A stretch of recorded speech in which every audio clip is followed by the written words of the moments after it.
Like, see, what do you have to say about that? He's just controlling the stage, and when Fwed gets back, he throws him right back off.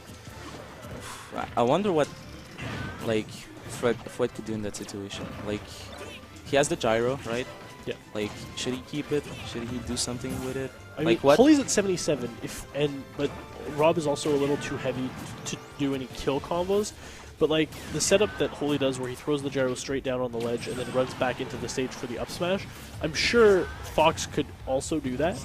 But at 77%, it's not quite going to kill. And that diagonal angle is so scary, but rides up the wall. Do you think you should down B more, like to reflect? You know. I think Fwed could be playing a bit more patient because he tends to go in a lot, and although it's not always a bad option against a character like Rob, you have to be either so aggressive he can't move, or not aggressive at all. And right now he's trying to be so aggressive, but he's not doing the right stuff. The problem is he's going in when Holy's in the air and can land safely with that nair. That nair, man. That nair. Really good tool. Getting shield grabs is not easy, especially when a player like Holy is throwing the gyro properly. Like, see, he's just keeping him out. If Fwed was just stood there in his shield that whole time, Holy would have had a lot less options. He's playing a little... He's just not doing the right type of aggressive play. The Supergirl kill seems to be bringing it back slowly but surely once again. Very good up air swings. Gets the spring, but no follow-up. I think what she was trying to set up there was for Dark Wolf to air dodge, hit the spring, and then her down air to connect and knock him up and kill him. And that would have been a nice setup, but Dark Wolf smartly going to the left and Kel's messing up a little bit on that down air. But it was a very interesting setup.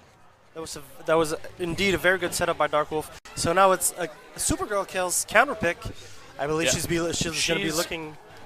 going straight to Town and City without any hestation.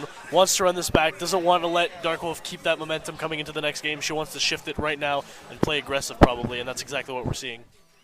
A very good air dodge. What I like to see, though, from Dark Wolf's play is that he opts to go for the movement Monados. Rather than take Buster or take Smash, he much prefers to take Shield and jump, Speed and Jump, and just run around extremely quickly and like navigate and get the stage control, and that's really where he excels, is at the stage control. Kel's noticing that she went into it very hastily, and made sure to she tried to swing the momentum back in her favor, and Dark Wolf played extremely patient, and that's really what let him take game number 3.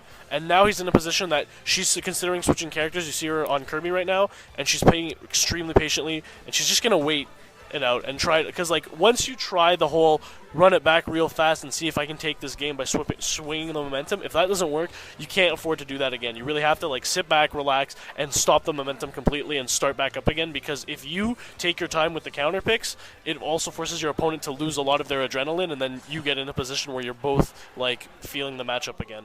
She actually one thing about the matchup that we haven't talked about is with those little combos, you see Venom now has the percent lead and is probably going to be fishing for a back air soon to get the kill. But I disagree with him going in so much, because now that he has such a lead, he can afford to play defensively and let Holy come to him. And if Holy wants to camp him out, that's fine, as long as, because Venom's a talented enough player to shield the majority of the projectiles. So as long as he doesn't, see, now the percents are kind of close, but when you had that 25-30% lead, that's the time where you want to play patient, let them come to you and punish them, because Holy has very limited options. Oh, is that going to kill yet though? Nice, DI. Dark Wolf, of course, trying to carry his momentum over a super good win over Supergirl Kells. Yeah, this is going to be a completely different game. You're going to see that Shulk is going to be both these characters loves going for grabs, whereas in the Cloud Mario matchup that we saw with Black Twins and Ally's really the one who goes for the grabs. But in this matchup, both characters thrive off of getting grabs and running to grab stage control or covering landing options, as you'll see Rob doing. But definitely, one thing that you're going to notice that's a little different this time around is that against Supergirl Kells, Dark Wolf was focusing very heavily on those movement Monados. And now against Holy, he's focusing on that Buster Monado, because a heavy character like Rob that doesn't necessarily run around, you don't need to space yourself more, as you need to rack up the damage on him to make sure you can kill him. So Wawasi still has the lead on percent, but he's playing a little aggressive. He should, he's basically creating there's that constant space between him and Ally, and he's trying to keep that space consistent. He's not giving Ally room to breathe and not giving Ally room to compose himself, and that's really, really smart on Wawasi's part.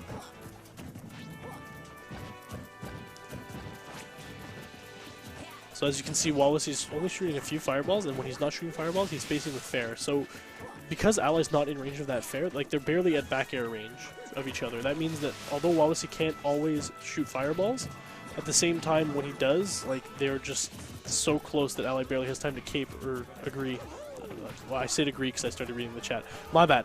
But Ally barely has time to like move and react because Wallowacy's keeping that space so close, and Ally's shield almost taking.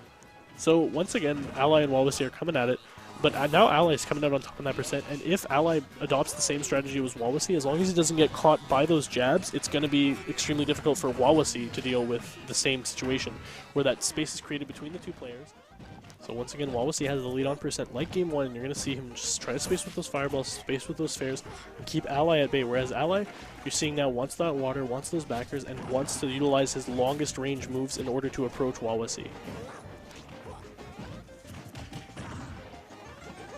Mario's jab's not quite as good as Luigi's, but definitely something to think about. They are fairly safe on shield and do a decent amount of knockback, and because of that, now Wallowacy's stuck on the platforms, stuck in a landing position, and he finally makes it back down to the ground. But that's really where you don't want to be, is stuck on those platforms.